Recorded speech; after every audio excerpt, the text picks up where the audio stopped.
आज हम लोग डिस्कशन करते हैं मेंस का आंसर राइटिंग जो कल टेस्ट हुआ था, टेस्ट नंबर 4 सेक्शनल टेस्ट। थोड़ा सा इंट्रो दे देता हूँ। सेक्शनल टेस्ट नंबर 4 ज्योग्राफी का था, क्लाइमेटोलॉजी प्लस ओशनोग्राफी, इसका टेस्ट चल रहा था। तो शुरू करते हैं। सबसे पहले है ये नंबर 1 क्वेश्चन यही था, discuss the relationship between the winds. I guess this is not the first question, that was the last question. Okay,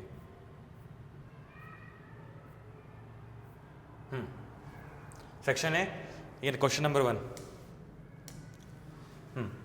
discuss the distribution of winds and rainfall over India in summer monsoon season, इसके बारे में discussion करते हैं।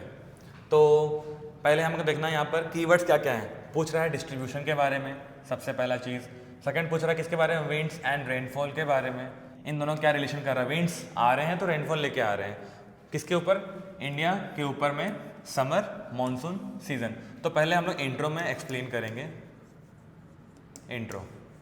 Intro में क्या explain करेंगे, intro में हम लोग लिख सकते हैं कि जैसे समर मॉनसून सीजन कहाँ से शुरू होता है, क्यों होता है शुरू, मतलब कि जून के टाइम से शुरू हो रहा है, जून जुलाई अगस्त के टाइम पे हमारा साउथ वेस्ट मॉनसून से एंटर करता है, हमारी तरफ इंडियन कॉन्टिनेंट में एंटर करता है। उसके बाद क्यों एंटर करता है, क्योंकि हमारा वो लो प्रेशर एरिया क्रिएट होता है वहाँ पर, हमारा वो गैंजेटिक प्लेन के पास में वहाँ लो प्रेशर एरिया क्रिएट होता है। तो यहाँ से जो विंड्स हैं वो इधर मूव करते हैं, ठीक है, साउथ वेस्टर्न मॉनसून के फॉर्म में एंटर करते हैं। आप ये सब इंट्रो में एक्सप्लेन कर सकते हैं। उसके बाद नेक्स्ट, इंट्रो के बाद आपका आता है बॉडी का पार्ट, देन आएगा बॉडी का पार्ट। अब बॉडी का पार्ट में हम लोग क्या एक्सप्लेन कर सकते हैं, कैसे डिस्ट्रीब्यूशन हो रहा है। तो हमारा जो इंडिया में जो भी मॉनसून आता है वो 2 ब्रांचेस से आता है। तो 2 ब्रांचेस कौन कौन से हैं, आप वो ब्रांचेस के बारे में लिख सकते हैं, ब्रांचेस के बारे में एक्सप्लेन कर सकते हैं। तो पहला ब्रांच कौन सा होता है, एक है हमारा अरेबियन सी का ब्रांच, अरेबियन सी ब्रांच है, और second one is bay of Bengal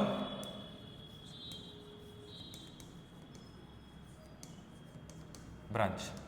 तो आप डिस्ट्रीब्यूशन कैसे एक्सप्लेन करोगे कि अरेबियन सी का जो ब्रांच है, जब यहाँ से साउथ वेस्ट मॉनसून जब एंटर करता है, यहाँ पर इस तरफ से एंटर करता है, क्यों करता है, बिकॉज ऑफ कोरियोलिस फोर्स, ठीक है। कोरियोलिस फोर्स वो नॉर्थ हेमिस्फीयर में राइटवर्ड डिफ्लेक्शन होता है, तो इधर हमारा वो इंडिया की तरफ एंटर करता है। उसके बाद यहाँ पे जो भी मॉइस्चर वो मतलब कलेक्ट करता है, सारा मॉइस्चर कलेक्ट करने के बाद वो यहाँ पे हमारे वेस्टर्न घाट रीजन से क्रॉस करते हुए यहाँ पे पहले तो यहाँ पे रेनफॉल करवाएगा। तो बेसिकली अरेबियन सी ब्रांच से जो रेनफॉल होता है वो हमारा ये इस एरिया में होता है, मतलब महाराष्ट्र, गोवा, कर्नाटक और केरला, इन एरियाज़ में अरेबियन सी ब्रांच से मानसून मतलब हमारे रेनफॉल होते हैं। उसके बाद जो हमारा बे ऑफ बंगाल का ब्रांच है, बे ऑफ बंगाल का ब्रांच है, इससे क्या होता है, कहाँ पे होता है, थोड़ा मिटा रहा हूँ, मैं यहीं पे चलाऊँ, यहीं पे चलाता हूँ, बेटर रहेगा। बे ऑफ बंगाल से जो सेम कंडीशन चल रहा है, यहाँ से जो राइज कर रहा है, ये हमारे नॉर्थ ईस्टर्न रीजन पे करवाता है मानसून। मेघालय, आपको पता है मेघालय, ठीक है, वर्ल्ड का हाईएस्ट जो मतलब मैक्सिमम रेनफॉल जो होता है यहाँ पे होता है, मौसिनराम में होता है। तो आप ये अपने आंसर में कोट कर सकते हैं। देन ये मेघालय में आ रहा है, यहाँ पे रेनफॉल आ रहा है, और इसी का ब्रांच वो डिफ्लेक्ट करता है इस तरफ, जो कि यहाँ पे गैंजेटिक प्लेन्स में बारिश करता है। बट सिचुएशन ये है कि ईस्ट से वेस्ट जब ये मूव कर रहा है तो रेनफॉल का इंटेंसिटी कम होने लगता है, बिकॉज उसके पास और मॉइस्चर नहीं है कलेक्ट करने के लिए, ठीक है। तो ये इधर आके मतलब देखा जाए तो ईस्ट टू वेस्ट जब वो ट्रैवल कर रहा है तो उसका मतलब रेनफॉल का जो इंटेंसिटी है वो घटता चला जाता है, ठीक है। सिमिलरली यहाँ पे हमारा ओडिशा का जो हमारा पोर्ट होता है ओडिशा के पास, देन छत्तीसगढ़, एमपी, इस एरियाज में भी बे ऑफ बंगाल के कारण ही यहाँ पे रेनफॉल होते हैं। आफ्टर दैट गुजरात और राजस्थान का जो एरिया है वहाँ पे रेनफॉल प्रॉपरली नहीं हो पाता, थोड़ा वो एरिड कंडीशन वहाँ पे अवेलेबल रहता है। आप ये सब अपने आंसर में कोट कर सकते हैं। तो ऐसे हमारा डिस्ट्रीब्यूशन ऑफ विंड का और रेनफॉल से लिंक है, ठीक है। और लास्ट में लोग कंक्लूड कर देंगे, एक्सप्लेन करेंगे कि हाँ because of Arabian sea branch इस एरियाज में जो आपने बॉडी में लिखा है उसके कुछ फैक्ट्स को आप कंक्लूजन में लिख सकते हैं। अब देखना होता है कि अगर ये कुछ इन्वायरमेंटल पर्पस से पूछ रहा है, कुछ फ्यूचर पर्पस से लेके पूछ रहा है, कुछ इम्पैक्ट से पूछ रहा है, तो उस चीज़ को हम लोग को देखना पड़ेगा, उसके बाद हम कंक्लूजन उस हिसाब से कंक्लूड करेंगे। बट अगर वैसा कुछ नहीं पूछ रहा है, सिंपल सा पूछा है क्या इसका है तरीका बताने का, तो बस आप बॉडी में जो लिखे हो उसको कुछ लास्ट में आप कंक्लूजन में लिख के ख़त्म कर सकते हैं।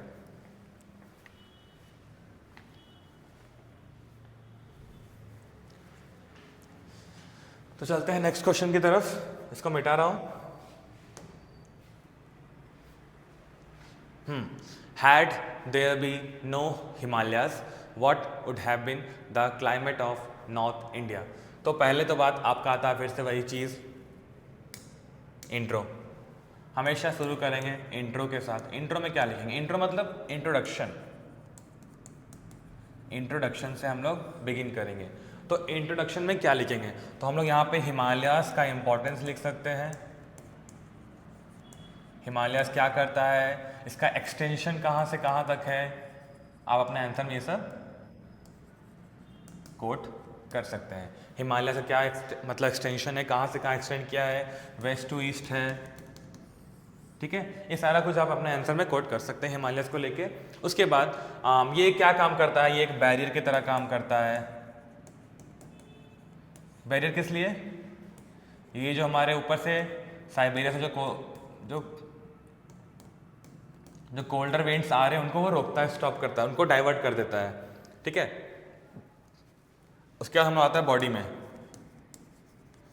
अब बॉडी में पूछ रहा है कि हिमालयाज नहीं होते हैं, हिमालयस अगर जो हमारे पास है वो नहीं होता तो क्या होता, अब उसका इम्पैक्ट बताना है। तो हिमालयाज क्या क्या प्रोटेक्शन कर रहा है, आपका बैरियर का काम कर रहा है। आप उसको बैरियर की तरह लिख सकते हो कि हाँ एक बैरियर है, जो भी वहाँ से हमारा जो कोल्ड विंड्स आ रहे हैं उनको वो मतलब साइबेरिया एरिया से जो आ रहे हैं कोल्ड विंड्स उनको वो रोक रहा है। आप वो लिख सकते हैं कि काम करता है बैरियर की तरह। आफ्टर दैट और क्या काम करता है, अगर ये बैरियर नहीं होगा तो हमारे मतलब इंडियन सबकॉन्टिनेंट में क्या होगा, कोल्डर क्लाइमेट्स होंगे, कोल्डर क्लाइमेट होगा बहुत ज़्यादा, मतलब हार्श कोल्ड होगा। हार्श कोल्ड होने के बाद क्या होगा, ह्यूमन सेटलमेंट को इम्पैक्ट करेगा, ह्यूमन सेटलमेंट को इम्पैक्ट करेगा, और क्या एग्रीकल्चर को इम्पैक्ट करेगा। और जो हमारे जो रीजन में जो लोग मतलब जो फ्लोरा फाउना जो रुका हुआ है, मतलब जो लोग रहते हैं या फिर जो एनिमल्स हैं, एनिमल्स जो भी रहते हैं उनको इम्पैक्ट कर रहा है। मान लेते हैं वो लोग ट्रॉपिकल इन्वायरमेंट में जीना चाहते हैं, मतलब उनको ट्रॉपिकल इन्वायरमेंट का कंडीशन उनको चाहिए, बट एक्सट्रीम कोल्ड कंडीशन के लिए वो लोग रेडी नहीं है, तो उस समय क्या होगा, उनको भी इम्पैक्ट करेगा। तो बेसिकली हिमालयाज एक काम कर रहा है बैरियर की तरह, इन चीज़ों से हमें प्रोटेक्ट कर रहा है। आप इसको आंसर में कोट कर सकते हैं। अगला क्या लिख सकते हैं कि ये रेनफॉल करवाता है। रेनफॉल कब करवाता है, बिकॉज ऑफ वेस्टर्न डिस्टर्बेंस, और वो ये जो हमारा वेस्टर्न डिस्टर्बेंस आता है उसी कारण हमारे पास रेनफॉल होता है। कहाँ पर होता है, पंजाब वाले एरिया में होता है, और यहाँ पे पंजाब में होता है, और देन हिमालयस में क्या, हिमालयस में स्नोफॉल करवाता है, ठीक है। तो ये चीज़ आप आंसर में लिख सकते हो, और ये बहुत सारा फैक्ट्स है, ठीक है, जो कि आप इसमें ऐड ऑन कर सकते हैं। देन हम लोग कंक्लूड करेंगे। कंक्लूजन में क्या लिखेंगे, वही हिमालयस का ये इंपॉर्टेंस है, ऐसा है, इसने ये काम करता है, हमें ये हेल्प करता है, बैरियर क्रिएट करता है, इससे हमारे कोल्ड इन्वायरमेंट से बचाता है, क्योंकि हमारा अगर कोल्ड टेम्परेचर बहुत ज़्यादा टेम्परेचर घटता है तो उस समय क्या प्रॉब्लम होगा, हार्श क्लाइमेटिक कंडीशंस आएगा, लोग यहाँ पे नहीं रह पाएंगे, ठीक है। और बहुत सारी चीज़ आप कंक्लूजन में ऐड ऑन कर सकते हैं। तो चलते हैं नेक्स्ट क्वेश्चन की तरफ।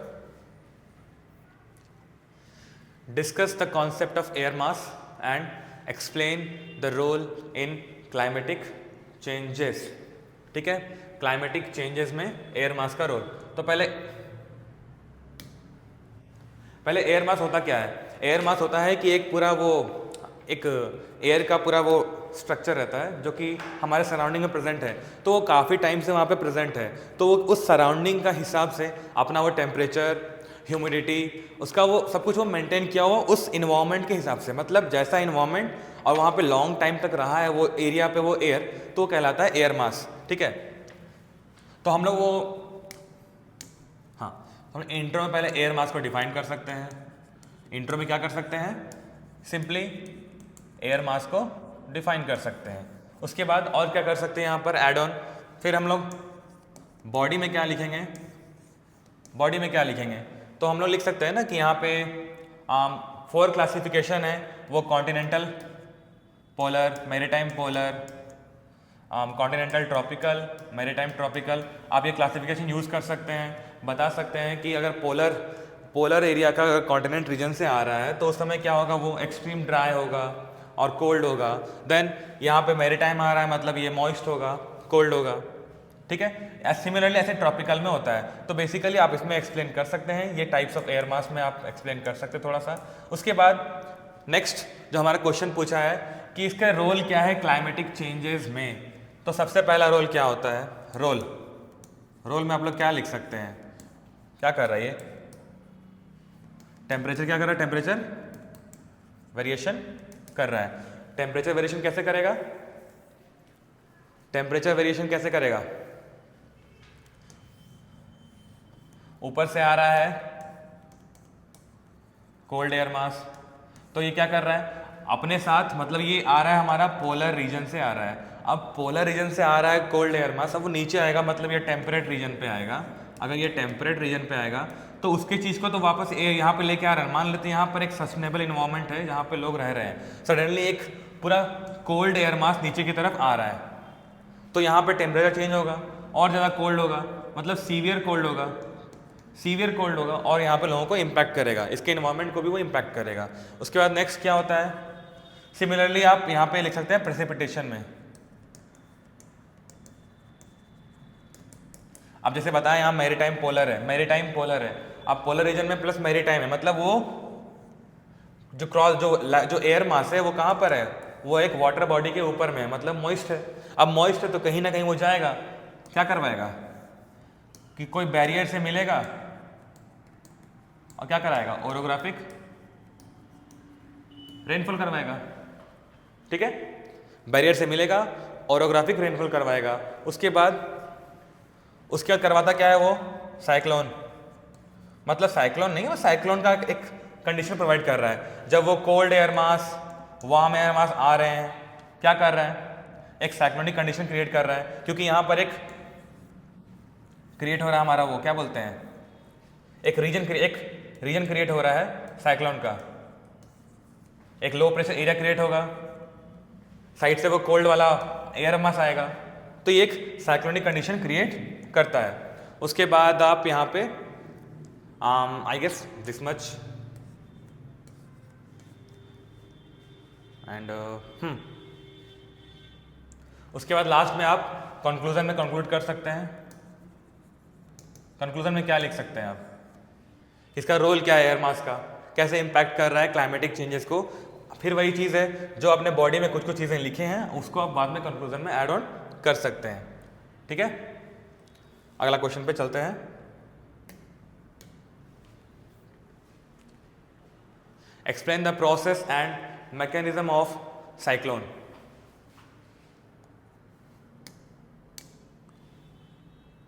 सबसे पहले आता है इंट्रो में क्या करेंगे, साइक्लोन के बारे में डिफाइन करेंगे। साइक्लोन क्या है, एक लो प्रेशर एरिया है जो कि हमारे ओशन सरफेस पे आ रहा है, लो प्रेशर एरिया क्रिएट हो रहा है और बेसिकली क्या होता है, ट्रॉपिकल में होता है और सब ट्रॉपिकल रीजन में होता है।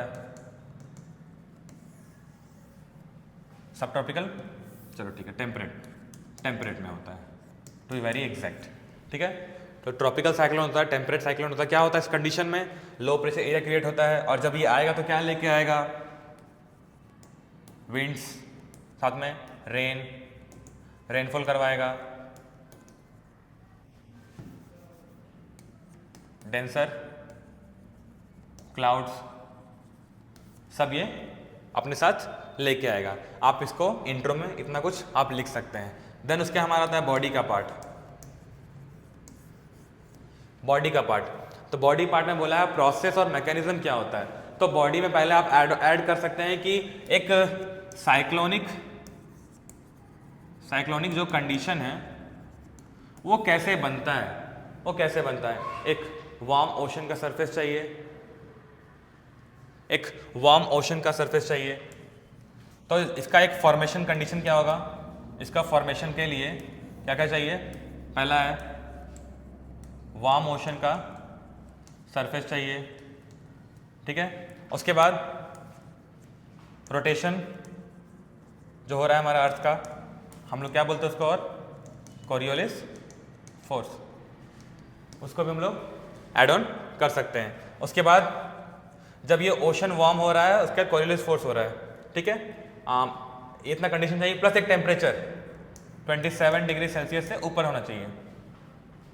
और एक ये जो भी मतलब साइक्लोन कंडीशन जो भी हो रहा है वो एक लार्ज वाटर बॉडी पे ही होगा, मतलब उसको बड़ा एरिया चाहिए पानी का, ठीक है।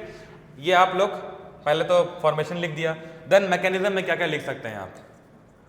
मैकेनिज्म में वो सारा चीज़ें जो आपको पता है साइक्लोन के बारे में, जो बेसिक चीज़ें हैं आपको मैकेनिज्म में वही सब लिखना है। जैसे कि ओशन का पानी गर्म हो रहा है, यहाँ पे टेम्परेचर राइज हो रहा है, तो ये जो मॉइस्चर ऊपर जा रहा है, या अगर ये मॉइस्चर ऊपर की तरफ राइज कर रहा है देन यहाँ पे होगा लो प्रेशर, ठीक है। अब ये यहाँ पे ऊपर गया because of normal lapse rate, सारा कुछ अपने आंसर में आप लिख सकते हैं। नॉर्मल लैप्स रेट के कारण ऊपर जाएगा तो ये ठंडा होगा, मतलब ये लेटेंट हीट, मतलब ये कंडेंस हो रहा है तो ये क्या कर रहा है, हीट को रिलीज कर रहा है। अब वो जो हीट को रिलीज कर रहा है वो सराउंडिंग वाले एयर को भी और गर्म कर रहा है, फिर वो राइज कर रहे हैं, फिर वो ऊपर हमारा जो फ्रिक्शन नहीं है इसी के वजह से वहाँ पे और वो कोरियोलिस फोर्स बहुत ज़्यादा एक्टिवली काम करता है और वो उसको फिर रोटेशन मोशन देता है, इसीलिए वहाँ पे रोटेटरी मोशन शुरू होता है। और जब तक ये एंटी क्लॉकवाइज घूमता है, आप ये सब सारा कुछ लिख सकते हैं। प्लस ट्रॉपिकल साइक्लोन में एक लो प्रेशर एरिया क्रिएट होता है, ठीक है। और डायग्राम बना सकते हैं आप लोग, ठीक है। इसका आप लोग डायग्राम भी बना सकते हैं। उसके बाद है the winter rains in north India are largely